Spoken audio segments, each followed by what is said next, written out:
memalukan. Kata itu terpaksa kita sematkan terkait rencana Dewan Perwakilan Rakyat atau DPR melakukan revisi terhadap Undang-Undang Nomor 24 Tahun 2003 tentang Mahkamah Konstitusi atau MK. Sebab alasan yang dijadikan dasar untuk merevisi Undang-Undang MK adalah banyaknya produk hukum DPR yang dianulir atau dibatalkan oleh MK. Salah satu produk hukum DPR bersama pemerintah yang dibatalkan oleh MK adalah Undang-Undang Nomor 11 Tahun 2020 tentang Cipta Kerja. Dalam putusan Judicial Review yang dibacakan pada tanggal 25 November 2021, MK menyatakan Undang-Undang Cipta Kerja inkonstitusional bersyarat karena dianggap cacat formal dan cacat prosedur. Jika dalam waktu 2 tahun tidak dilakukan revisi, maka sesuai putusan MK, Omnibus Law Cipta Kerja batal demi hukum alias tidak berlaku lagi. Seperti kita ketahui, Presiden Joko Widodo kemudian menerbitkan Peraturan Pemerintah Pengganti Undang-Undang atau Perpu Nomor 2 Tahun 2022 yang dikeluarkan pada tanggal 30 Desember 2022. Perpu yang menganulir putusan MK tersebut menuai kontroversi karena Presiden dianggap tidak taat dan tidak patuh terhadap putusan MK yang bersifat final dan mengikat atau binding. Pendapat lain mengatakan Perpu Nomor 2 Tahun 2022 justru mengikuti putusan MK, terutama terkait upah minimum dan pekerja alidaya atau kontrak. Rupanya bukan hanya istana yang memilih bypass dalam menyikapi putusan MK, reaksi DPR lebih dahsyat lagi. Menurut Ketua Komisi 2 DPR, Bambang Wuryanto, keinginan untuk merevisi Undang-Undang MK didorong oleh kinerja MK yang sering membatalkan undang-undang yang dibuat oleh DPR, di mana salah satunya adalah Undang-Undang Cipta Kerja. DPR malu kalau undang-undang di Judicial Review kemudian dibatalkan, kata Pacul, sapaan akrab Ketua Badan Pemenangan Pemilu PDIP itu. Dengan revisi tersebut, Pacul berharap MK lebih fokus sebagai penerjemah Undang-Undang Dasar 1945 ketika disandingkan dengan undang-undang. Selain itu, Pacul menilai terdapat kasus hakim MK yang tidak melaksanakan tugasnya sehingga harus dievaluasi. MK sendiri sebenarnya sedang tidak baik-baik saja.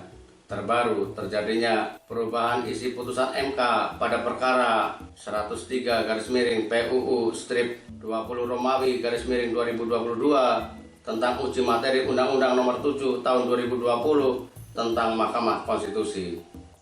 Frasa yang diubah yakni dengan demikian menjadi ke depan.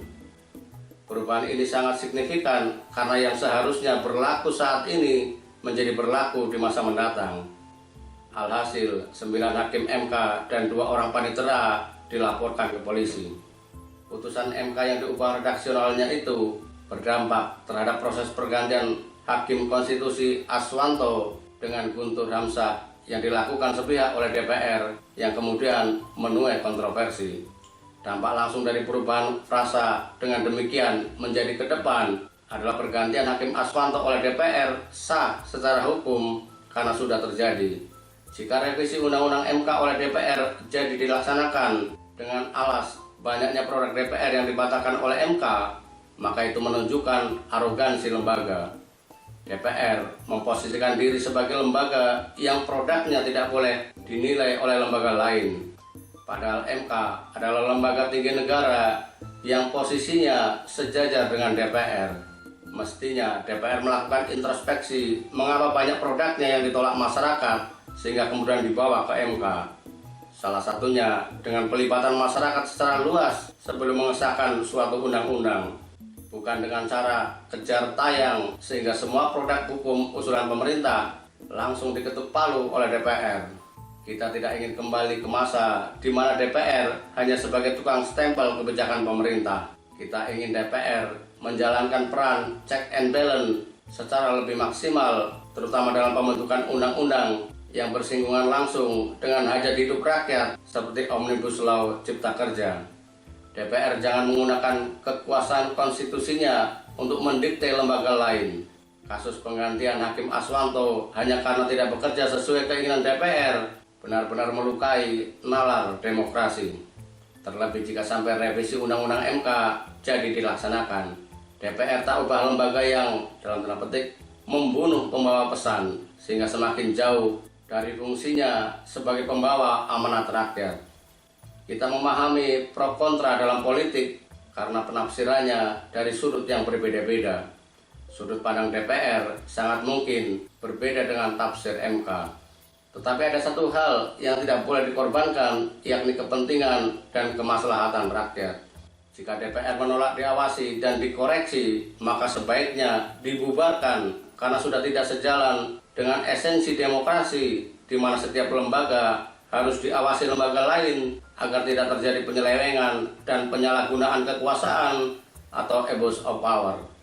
Jadi, kita tegas menolak revisi Undang-Undang MK sepanjang dimaksudkan untuk mengurangi kewenangannya dalam mengawasi dan menguji produk hukum yang dibuat oleh DPR.